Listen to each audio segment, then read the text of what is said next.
Vous êtes venus avec une Bible? Amen. Tourne avec moi dans le deuxième livre de la Bible, le livre de l'Exode, au chapitre 40. Et nous allons prier ensemble, si vous le voulez bien. Hallelujah. Seigneur, merci pour ta présence, Seigneur, dans ce lieu. Merci pour ta parole, Seigneur.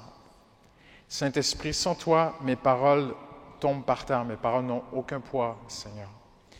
Mais Esprit de Dieu, tu sais vivifier ces mots, leur donner une puissance, et tu sais aller plus loin que les mots ce soir, Seigneur. Nous ne sommes pas ici par habitude, par rituel, nous ne sommes pas ici pour calmer notre conscience, Seigneur. Nous sommes ici parce que nous avons soif de toi, Seigneur. Nous voulons voir une Pentecôte au quotidien, Seigneur. Nous voulons vivre la Pentecôte dans nos vies, dans nos couples, dans nos familles, auprès de nos enfants, Seigneur. Nous voulons voir la puissance de la Pentecôte dans cette ville, Seigneur Jésus, dans cette Église, Seigneur, et dans cette génération, Seigneur. Seigneur, tout ce que nous voyons, toute cette instabilité, ce chaos au niveau de la géopolitique mondiale, Seigneur, toute cette insécurité grandissante en France, Seigneur, toute cette souffrance dans cette nation, Seigneur, cette souffrance parfois qui est la porte juste à côté de nous et même qui est parfois dans notre propre cœur, Seigneur. Seigneur, tu nous as donné cette puissance le jour de la Pentecôte. Saint-Esprit, tu es venu pour ne plus jamais repartir. Et tu veux que nous puissions vivre la puissance de la Pentecôte. Nous voulons la souligner en cette semaine de Pentecôte. Et tous ceux qui aiment le Seigneur Jésus disent « Amen » ce soir. Pourquoi la Pentecôte? Si vous connaissez un peu la parole de Dieu, vous découvrirez que les exégètes et les experts de la parole de Dieu démontrent qu'entre la sortie d'Égypte, le soir de la Pâque, et l'arrivée au Sinaï, et l'alliance que Dieu fit avec le peuple, avec les Hébreux dans le désert au Sinaï, et le moment où la gloire de Dieu descend et remplit le mont du Sinaï, vous verrez qu'il y a à peu près, d'après les exégètes les plus sérieux de la parole de Dieu, il y aurait à peu près 50 jours la Pentecôte. Impressionnant. Vous découvrirez aussi que 50 jours après la croix où Jésus est mort, ils étaient tous ensemble dans un même lieu, et alors qu'ils priaient, le Saint-Esprit descendit sur eux, et ils furent remplis. La première fois que la gloire de Dieu est venue descendre sur le mont Sinaï, le peuple n'a pas pu entrer dans la gloire et dans le Sinaï. Seulement Moïse est rentré. Et j'aimerais adresser ce sujet avec vous ce soir. Pourquoi la Pentecôte? Qu'est-ce que ça doit changer dans ta vie et dans ma vie, si tu me permets de te tutoyer ce soir, de façon concrète? En fait, quand on étudie les Écritures et qu'on regarde ces moments qui sont si forts et si importants, nous découvrons, et je vais vous amener encore un petit peu plus loin ce soir, à la fin du livre de l'Exode. Et on arrive au Sinaï, et au Sinaï, Dieu donne à Moïse toutes les directives pour construire une maison. Mais parce qu'ils sont des nomades et qu'ils vivent dans des tentes, Dieu dit, vous allez me construire une tente. Je vais voyager avec vous. Vous êtes avec moi ce soir. Notre Dieu veut voyager avec nous. Il veut marcher avec nous. Il veut être avec nous. Alors, ils vont quitter, le soir de la Pâque, ils quittent l'Égypte, traversent la mer Rouge. Le lendemain matin, ça se fait pendant la nuit, le lendemain matin, ils sont de l'autre côté et Exode chapitre 15, Moïse, ce fameux chant de Myriam, cette prophétie après de Moïse, Moïse va exprimer une très grande joie que le Pharaon et son armée furent jetés dans la mer. Mais il y a une toute petite phrase, je ne sais pas si quelqu'un a porté attention à cette phrase ici ce soir, ou je ne sais pas non plus si quelqu'un en Israël ou parmi les Hébreux, ce matin-là, ont porté attention à une phrase, à 2 répétitions. Moïse a dit quelque chose qui n'a jamais été dit depuis le jour où Dieu créa l'homme jusqu'à ce moment-là, quelque chose n'a jamais été dit. Une pensée, c'était littéralement impensable, ce que Moïse a dit là. Les anges n'avaient jamais entendu cela. Satan et tous ses démons n'ont jamais entendu ce que Moïse a dit, parce que ni Abraham, ni personne, Dieu, d'aucune façon, même lorsque Moïse est allé voir le Pharaon et qu'il lui a dit « Dieu dit, laisse aller mon peuple », jamais Dieu n'a dit ce que Moïse va dire là, à cet instant-là. Pour la première fois dans l'histoire de toute l'humanité, Moïse prophétise et dit, il parle à Dieu et dit, « Tu les conduiras, le peuple, tu les conduiras au lieu que tu as choisi pour établir ta gloire. » Kabod, en hébreu, la gloire de Dieu. Si les Hébreux n'ont pas porté attention à ce moment-là, vous pouvez être certain que les anges et les démons, oui. Ils ont entendu quelque chose qui n'a jamais été évoqué dans la parole de Dieu. Je vous mets au défi ce soir, si vous aimez étudier la parole de Dieu, vous pouvez venir me corriger, il n'y a pas de problème. Je suis enseignable. Mais dans mes études, je n'ai trouvé à aucun moment dans toute l'histoire de la Bible, avant cela, aucun moment, l'idée que Dieu descende du ciel et vienne habiter parmi les hommes. Jamais. C'est la première fois qu'on voit cela. Et le peuple entend cette pensée. Le Dieu qui nous a libérés d'Égypte ne veut pas seulement nous libérer du mal, il veut vivre avec nous. Alléluia! Vous êtes avec moi ce soir? C'est inimaginable. Le grand Dieu créateur de l'univers va descendre. Nous allons lui construire une maison et à la fin, quand elle sera prête, il va venir. Et pour sceller le sérieux de cette cohabitation entre Dieu et l'homme, Dieu prophétise ces 50 jours. Ils quittent l'Égypte. Ils font à peu près 50 jours. Ils arrivent au mont Sinaï. Dieu ouvre les cieux. Et les anciens d'Israël voient Dieu dans le ciel. Ils mangent. C'était ainsi qu'on faisait un contrat à l'époque. On fait alliance avec Dieu. Et Dieu dit, vous allez me faire une tente. Je viens demeurer chez vous.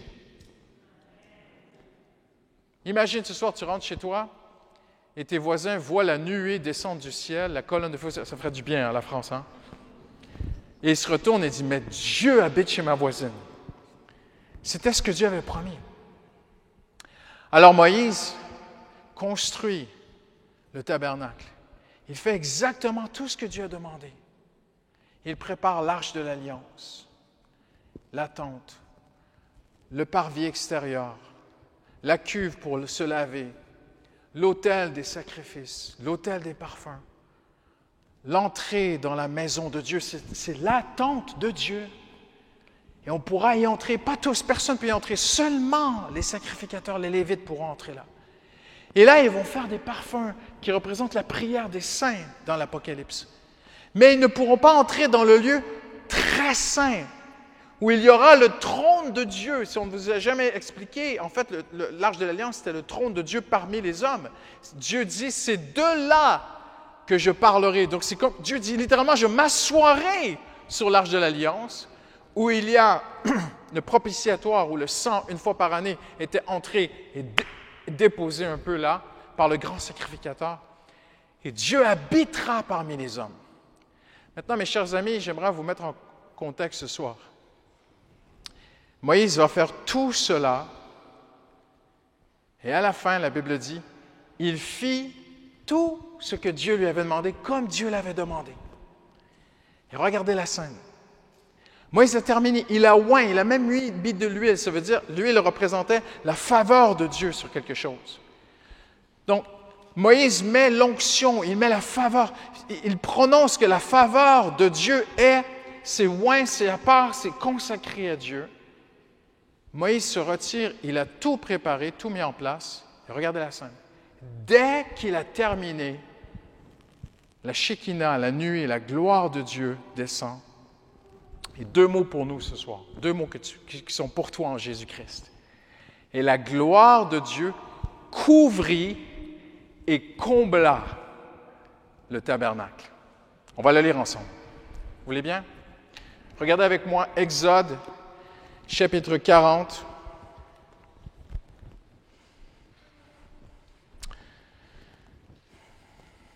On va le prendre au verset 33. Enfin, il dressa le parvis autour du tabernacle, donc il termine, et de l'autel, et il mit le rideau à la porte de cette cour. C'est ainsi que Moïse mit un terme aux travaux. Alors, verset 34, la nuée couvrit la tente de la rencontre et la gloire de Dieu remplit, ou on peut traduire, combla le tabernacle. Wow! La gloire de Dieu, kabod, couvrit et combla. Mes chers amis, imaginez ce soir si Dieu avait fait tout cela, si Moïse avait fait tout cela et qu'ils avaient, tout le peuple, les anciens, ils étaient tous devant ce que Moïse avait préparé. Et imaginez qu'il ne se soit rien passé. Rien. Que tout ce beau travail reste vide. Eh bien, je vais vous dire ceci ce soir, ça existe. C'est ce qu'on appelle la religion, la religiosité. Les hommes font des choses pour Dieu, mais Dieu ne vient pas. Jésus n'est pas allé à la croix pour nous sortir du mal, nous tirer de l'Égypte spirituelle de ce monde. Jésus n'est pas allé à la croix seulement pour pardonner nos péchés. Vous êtes breton, vous connaissez la mer. Imaginez un sauvetage en mer, imaginez la garde côtière qui arrive avec ses bateaux, ses hélicoptères, avec ses gros bras, ses sauveteurs, c'est les Superman de la garde côtière, les tops, les meilleurs de l'armée française qui vont faire un sauvetage. Ils sauvent toute une famille qui s'est échouée en mer, et ils les ramènent et les jettent sur la plage et ils rentrent chez eux. C'est pas terminé. On ne sauve pas des gens pour les laisser échouer sur la plage. Jésus ne nous a pas sauvés pour nous abandonner là, mes amis. Jésus nous a sauvés pour que nous soyons comblés et couverts par la gloire de Dieu. 50 jours après la croix, le Saint-Esprit descendit, le jour de la Pentecôte, il fut rempli du Saint-Esprit. Hallelujah! Il y a toutes sortes de belles choses sur la Pentecôte, il y a toutes sortes de choses bizarres qui ont été faites au nom de la Pentecôte, mais j'aimerais vous démontrer la vérité essentielle, fondamentale. Pourquoi la Pentecôte? Dieu a tiré le peuple d'Égypte, les a amenés dans le désert, pas pour les abandonner, pour venir vivre avec eux, habiter avec eux. Que les gens sortent de leur tente le matin. Ma petite Justine, ma femme, elle sortirait de sa tente, je verrais bien ma femme hébreu. Elle sort de sa tente le matin pour aller acheter la baguette à son mari.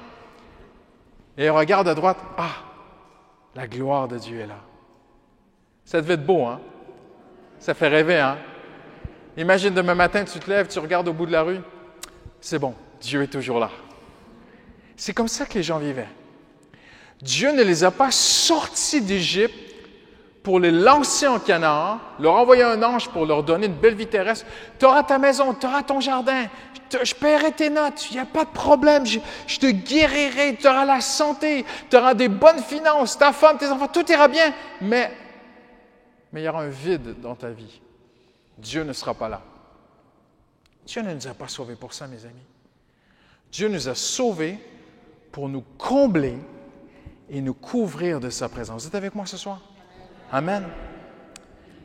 Le mot qui est utilisé ici est extrêmement important. C'est le mot kabod. C'est le mot qui signifie la gloire de Dieu. Alors, j'aimerais tenter de répondre à une question ce soir. Qu'est-ce que la gloire de Dieu n'est pas et qu'est-ce que la gloire de Dieu? Vous êtes prêts? Je ne sais pas si vous êtes prêts. Il ne faut pas dire amen, parce que vous ne savez pas ce que je veux dire. Je vais peut-être dire des choses qui font mal. Mais on va regarder ce que la parole de Dieu a dit. Amen? Il n'y a plus personne qui dit amen. La gloire de Dieu n'a rien à voir avec le désordre. Je vous rassure. Quand la gloire de Dieu est là, il n'y aura pas de désordre dans l'Église. La gloire de Dieu n'a rien à voir avec le brouhaha qu'on voit dans certains endroits, quand la gloire de Dieu est venue sur la tente d'assignation, il n'y a pas eu de brouhaha, il n'y a pas eu d'exubérance. La gloire de Dieu n'a rien à voir avec les gourous à succès évangélique qu'on rencontre parfois aujourd'hui. Ce n'est pas ça, la gloire de Dieu. La gloire de Dieu, ce n'est pas Pasteur Christian qui a des pouvoirs et vous venez me voir. Pasteur Léandro a des pouvoirs spirituels, allez voir. Non, la gloire de Dieu n'a rien à voir avec ce qui circule dans certaines églises aujourd'hui. Vous n'avez pas besoin de courir à des hommes. Dieu l'a fait, alléluia. Jésus, tout est pleinement, vous avez tout pleinement en Jésus. Vous êtes avec moi ce soir? La gloire de Dieu n'est pas un christianisme de pratique, de principe, mais la pratique d'une personne. Je vous fais réfléchir ce soir. Nous ne sommes pas appelés à pratiquer des principes. Ah, mais Pasteur Christian, c'est pas vrai ce que vous dites, c'est pas biblique, je peux vous le prouver. Il y a des principes. Jésus a dit, si vous m'aimez, pratiquez mes commandements, et ceci, cela. Mais Pasteur Christian, qu'est-ce que vous êtes en train de dire? Attention. Jésus n'est jamais venu instaurer une nouvelle religion, il y en avait déjà assez comme cela. Jésus n'a jamais dit, si vous m'aimez, pratiquez mes commandements. Ah bon? Ben, je peux vous le lire dans la Louis II. C'est une erreur de traduction. Jésus n'a pas dit pratiquer. C'est une erreur de Louis II. Jésus a dit gardez. Si vous m'aimez, gardez mes commandements. Chérissez mes commandements. Pourquoi? Parce qu'il y a des gens qui essaient de pratiquer les choses de façon religieuse. Le Seigneur ne veut pas ça. Jésus n'est jamais venu pour instaurer un système de pratiques religieuses qu'on trouverait dans la Bible. Jésus n'est pas venu pour cela. Il n'est pas venu pour que tu marches avec des principes. Il est venu pour que tu marches avec Dieu. Il faut nuancer les choses. Il y a des gens qui viennent à l'Église, mais ils ne viennent pas à Dieu. Il y a des gens qui lisent la Bible, mais ils ne viennent pas à Jésus. Il y a des gens qui prient, mais qui ne rencontrent jamais Dieu.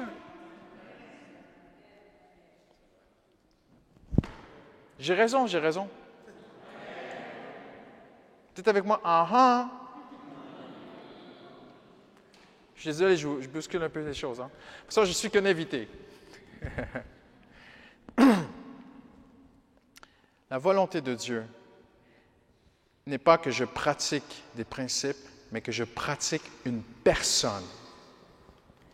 La volonté de Dieu est que tu apprennes à marcher au quotidien avec son Fils, Jésus-Christ, l'Esprit de Christ, le Saint-Esprit.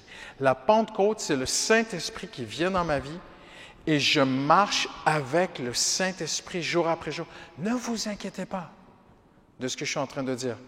Mais non. Parce que si le Saint-Esprit est là, vous aimerez la parole de Dieu. Vous étudierez la parole de Dieu. Le Saint-Esprit vous donnera la force de pratiquer la parole de Dieu. Mais attention, il y a des gens qui pratiquent des principes, mais ils ne connaissent pas la personne du Saint-Esprit. La Pentecôte, ce n'est pas apprendre une nouvelle religion. La Pentecôte, ce n'est pas d'apprendre à marcher avec des principes. La Pentecôte, c'est d'apprendre à marcher avec une personne qui nous rend capables de pratiquer les principes de la parole de Dieu. Comprenez la nuance que j'apporte ce soir? Alléluia. Qu'est-ce que la Pentecôte n'est pas? Ce n'est pas une atmosphère qui est créée par la musique, par des technologies, par un homme, un charisme, une façon humaine de booster les gens, de créer. La vraie Pentecôte, la vraie gloire de Dieu, ce n'est pas cela. Il y a des années, Justine et moi, nous habitions en Normandie. J'étais pasteur et j'avais accompagné un jeune homme qui traversait une période très difficile dans sa vie. Sa femme l'avait quitté, il avait tout perdu. tout perdu. Quand je dis qu'il avait tout perdu, il a perdu son épouse, son appartement, sa voiture, son travail, tout. Il lui restait seulement un sac. Et dans son désespoir, il a eu des pensées suicidaires, très, très sombres. Et il y a des moments comme cela où personne ne peut t'aider. Personne ne peut rentrer à l'intérieur de toi et enlever les ténèbres, enlever les mauvaises pensées. Et il était tellement au désespoir de sa vie qu'il me texte comme ça. Un jour, il me dit, « Pasteur Christian, je suis sur le quai du métro à Paris et j'en peux plus. Je me lance devant le métro. Je vais me suicider. J'ai deux choix. Soit je viens chez toi, pasteur, ou soit je me lance dans le métro, devant le métro. Qu'est-ce que je fais? » Alors, je lui réponds un petit texto. Je dis, « Viens à la maison. » Alors, il est venu chez moi. Et pendant qu'il était sur le train, je me mets à préparer un programme pour l'aider.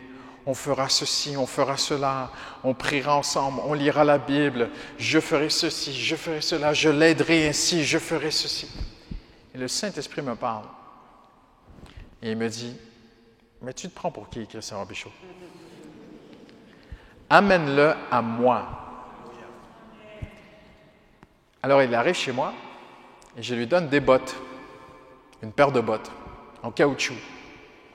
Et je lui donne un sac à dos et je mets une Bible dans le sac à dos. Il dit, « Mais qu'est-ce que tu fais? » Je dis, « Suis-moi. » Derrière chez moi, il y a un petit bois. Je dis, « Tu vois là, tu marches dans les prés, c'est super beau. Et au fond, il y a le bois. Et même, ça fait comme une petite porte avec les arbres. Ça fait comme une petite porte naturelle pour rentrer dans le bois. » Je dis comme ça, « Dieu est là. Tu as besoin de rencontrer Dieu seul, face à face, cœur à cœur avec Dieu. Et le Seigneur va te ressusciter. » Il me regarde comme ça, « Mais je ne suis pas venu chez toi pour aller dans le bois. »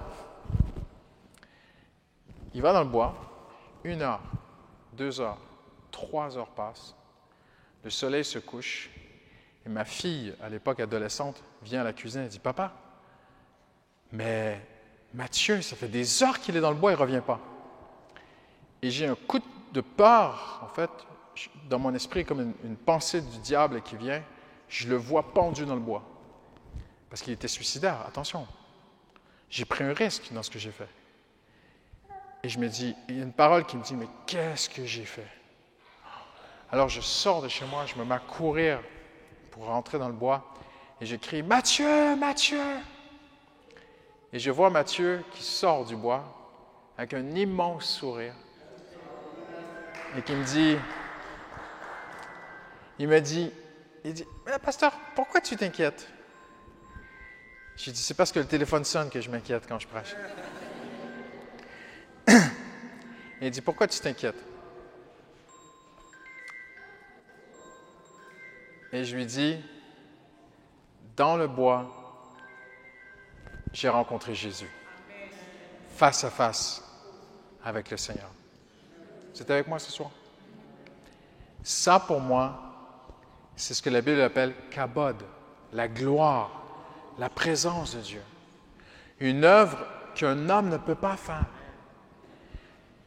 Maintenant, quand ça dit kabod dans le texte, je ne serai pas là, on va terminer bientôt. Quand ça dit « Et la gloire de Dieu couvra et combla la maison de Dieu », voici la meilleure définition qu'on pourrait trouver ce soir. J'en suis convaincu, c'est une comparaison entre plusieurs traductions de l'hébreu.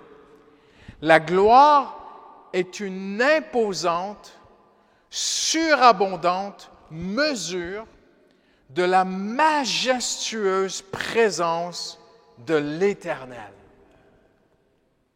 La gloire est une imposante. Quand Dieu vient, il s'impose. Hallelujah.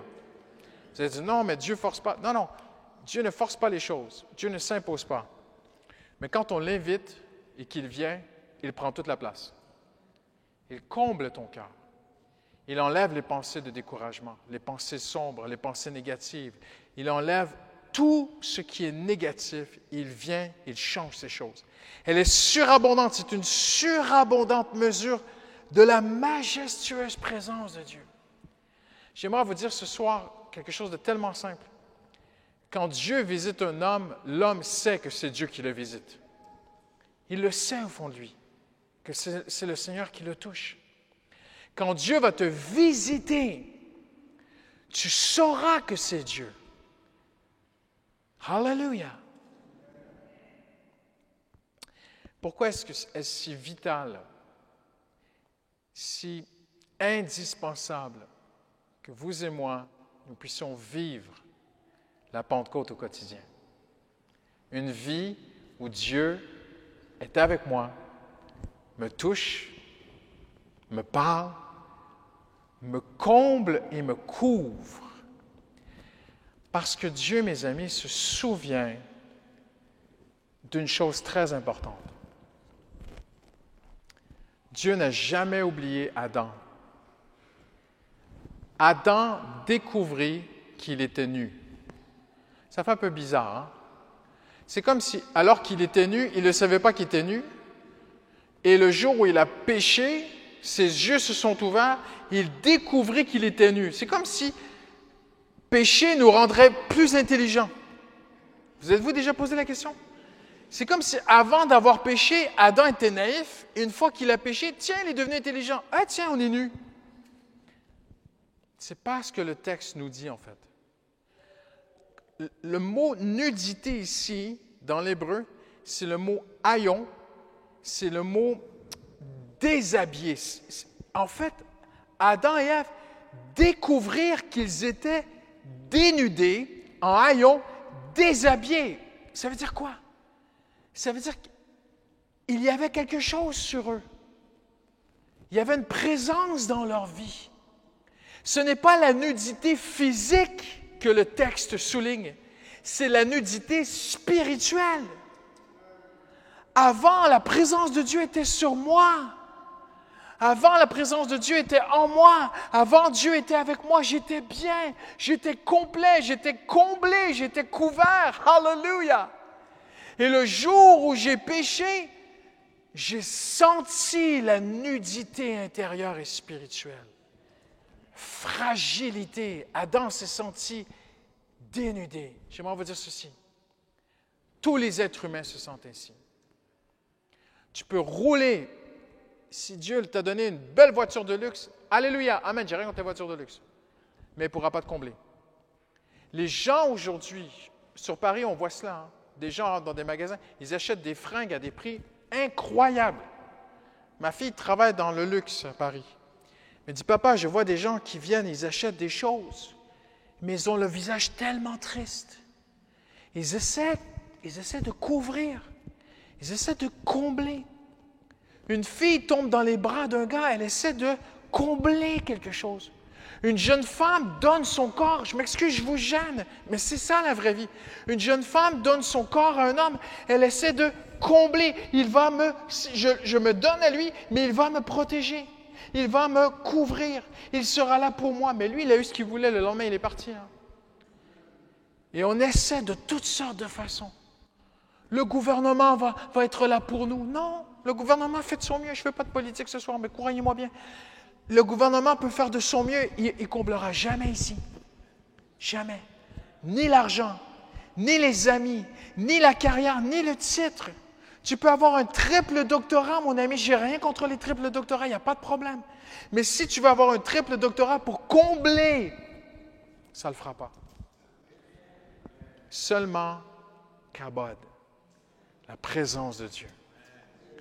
Tu peux lire ta Bible autant que tu veux. Tu peux faire des nuits de prière. Mais s'il n'y a pas la présence de Dieu qui vient te combler, tu auras toujours ce vide. Alors, en terminant ce soir, comment? Comment avoir la Pentecôte au quotidien? Bien, j'ai une bonne nouvelle pour vous. C'est gratuit. Je vais vous le prouver bibliquement. Je vais vous le prouver par les Écritures. L'auteur aux Hébreux nous dit que Moïse a été fidèle sur toute la maison. Vous connaissez ce texte, certains d'entre vous. Il est écrit que Moïse a été fidèle sur toute la maison. C'est exactement ce qu'on vient de voir. Parce que Moïse a été fidèle, la gloire de Dieu est venue. C'est beau. Si Moïse avait oublié une chose, la gloire de Dieu ne serait pas venue. Il fallait qu'il fasse tout parfaitement pour que la gloire de Dieu vienne. Et Moïse l'a fait. Et voici ce que l'auteur aux Hébreux a dit. Comme Moïse a été fidèle sur toute la maison, ainsi Jésus l'est sur toute sa maison. Or, sa maison, c'est nous. J'ai oublié ton prénom. Alexis, viens ici, Alexis. Tu vas faire un très beau temple. Dans l'Ancien Testament, le tabernacle, Moïse est fidèle sur toute la maison de Dieu, la gloire de Dieu vient. Je me retourne vers Alexis, j'ai un problème. Parce qu'il n'est pas fidèle. C'est un bon gars, il n'y a pas de problème. Hein? Mais quand Dieu le regarde, il n'est pas parfait. Il fait des erreurs. Mais Dieu l'a choisi comme temple. Et la gloire de Dieu veut venir ici. Mais il y a un problème. Moïse a été parfait, mais lui, il ne l'est pas. Donc la gloire ne peut pas venir. C'est pour cela que le Seigneur a dit que ça ne dépend pas de lui, ça dépend de Jésus. Jésus est fidèle sur toute sa maison. C'est Jésus qui se porte garant d'Alexis. Ça, c'est la nouvelle alliance. Ça, c'est la puissance de la croix. Et à cause de Jésus, Jésus dit, Père, je me porte garant, ma perfection se porte garante de son imperfection. Il a besoin que la gloire vienne dans sa vie. C'est beau, hein? Mais que doit faire Alexis? Si Jésus a fait tout, Alexis doit faire quelque chose. Il doit faire exactement ce que les disciples ont fait le jour de la Pentecôte. Ils priaient. Ils étaient tous ensemble dans un même lieu et ils priaient. Deux choses, l'unité et la prière. Moi, je viens au week-end, je repars à Paris. Vous restez. Mais écoutez la parole de Dieu. Plus votre Église sera unie, et je sais qu'elle l'est, mais plus elle sera unie, plus vous verrez la gloire dans ce lieu. Amen.